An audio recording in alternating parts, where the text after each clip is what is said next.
So we're going to do a little work on the Bullwhip today. Basically, we want to get it ready to put it in storage so that we can get going on some other projects that are really in line first, like Brad's Ultra. Not long-term storage. Not long-term.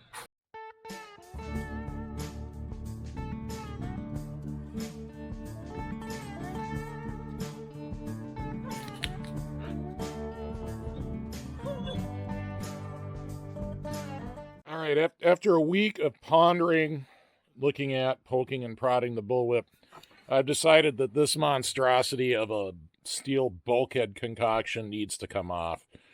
There's no way I could pop the hood on the sled and have somebody see this and not be embarrassed. The workmanship is poor. I don't think Dwayne did this work. I think he got it that way.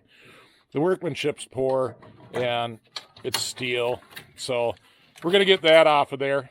And we'll bring you back after that. Bye-bye, Bulkhead.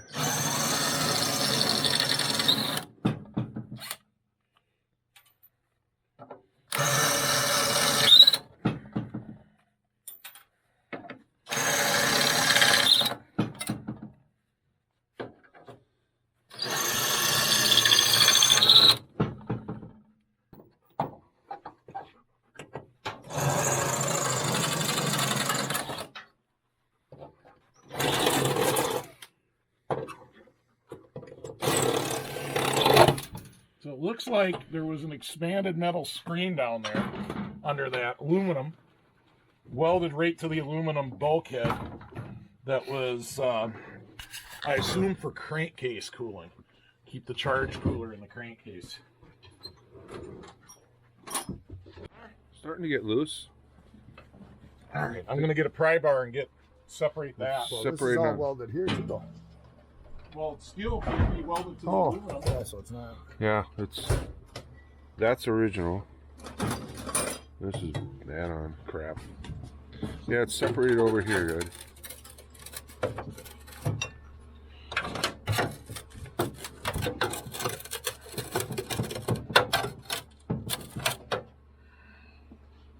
Separated there. I'm going to have to get out the grinder.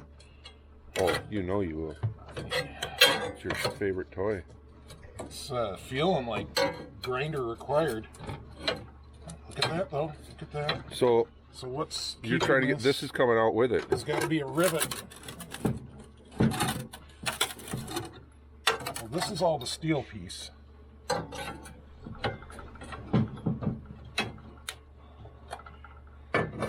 We're up here. I think I got to punch these rivets through down here. All right. That's got to.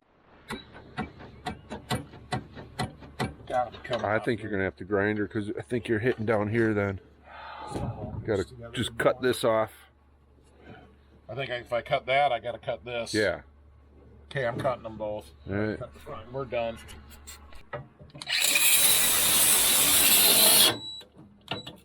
Pinch.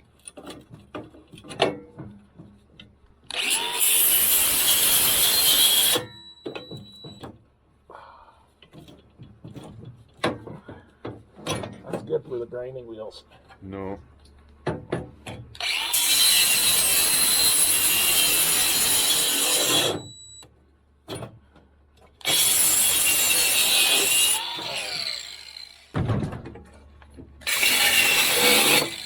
That should have got it. Only a little nick in my Wonder Bar. Oh well. Better than a nick in my bulkhead.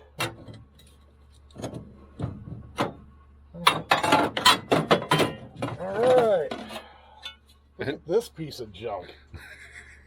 Who did this? That's awful. Not Nutter Speed Shop. Not Nutter Speed Shop. This is going out to the junk pile. I'm just going to cut it most of the way through and then bang it out of the way. Maybe make a pie cut so I can bend it.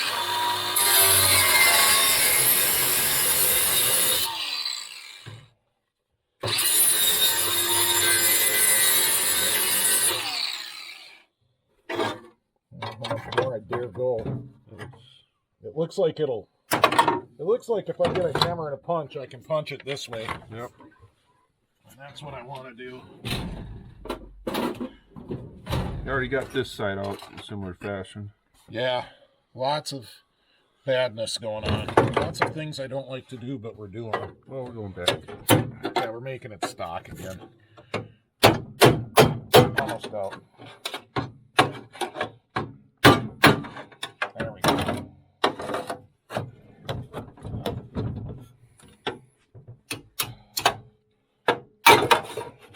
Yay! Victory. What a marvel of engineering that is. Uh-huh, sure. In the junk pile.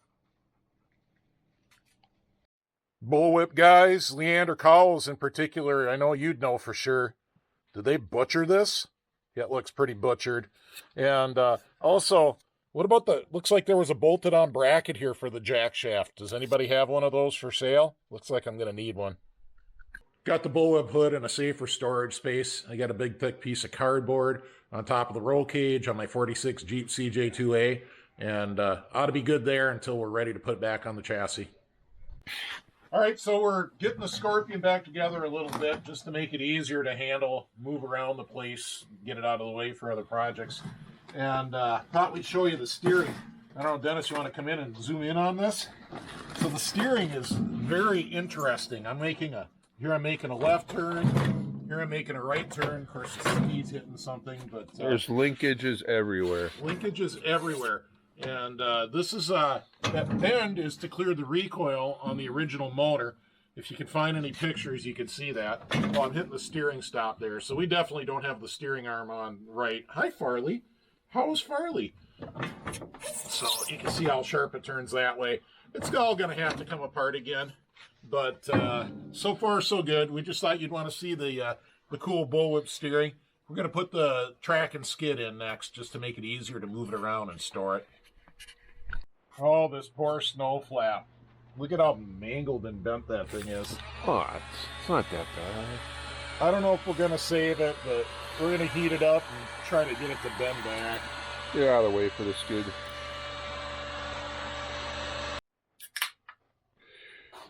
Well, we warmed up the flap for a bit with the heat gun, and we're going to let her sit there with the tape while she cools and hope for the best. First look inside the tunnel on the inside. She's pretty good, actually. Pretty good. There's no stud marks. I like that there's no stud marks. She's got her protectors still up there. It's very clean. Yeah, it's clean. It's got the original metal plates up here. The original metal plates up there. Boy, that sure makes me not want to change out the skid. I think I want to stay with the pararail. So we're going to jam the track and skid and drivers in here quick and see what happens. Right, Farley? Yep. All right, I'm going to get these eye bolts off of this skid so we can use them on that skid. Maybe these other bolts, I don't know. This is a part skid off a little whip, I think. A little whip. Okay, so it's two different skids. Yep. Gonna combine them into one. Yep. Well, that worked better than I expected. That's interesting. Let's see if we can go for two. Well, jeez. Well, won't you know? Well, we're going to need those eye bolts because they're missing off of that. This one's broke back here on this arm. That's actually, I think that's pretty common for them to be broke right there. All right, we're going to put this stuff together. So Dennis and Brad are kind of puzzling over this, but this is not my first Scorpion. I think it's probably my fourth. And all of them I've had, except for one, I've had a pararail. Looks pretty normal.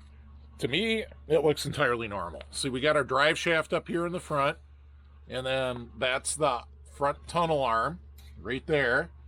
And then it's just a whole bunch of bogey wheels, and then we got that back arm with some big torsion springs on it. And it looks goofy, but it goes in just like a normal skid. So that's what we're doing next, just to get it into one piece and keep it in one piece. All right, I still have some questions here. All right. It's called pararail. Why is it pararail, and where are the guides? Well, the glides. It's called a pararail because there's a pair of rails on it. But it's P-A-R-A, not P-A-I. Well, they're parallel. The rails are parallel. I'll go parallel. They're parallel. But there's no There's no guides. You just got to have your alignment right. All right. Your alignment and your So tension. where does alignment come in? Oh, right in the normal spot. See it right in front of the wheel there there? it is, yep. Yeah, so you just do your track alignment just like anything else. So it's truly just the bogey wheels keeping you aligned. Yeah. Keep it Right. tight. Yeah. Keep it tight. Yeah, you want to run in low snow conditions, you can run this in no snow conditions. If you got enough carbide, you could run the whole I-500 with this with no snow if you got enough carbide. And that was the idea. Yeah, that's So pretty cool. There's low snow, and then this is All right, like let's get it none. together for 1 month of storage and then tear it apart. All right.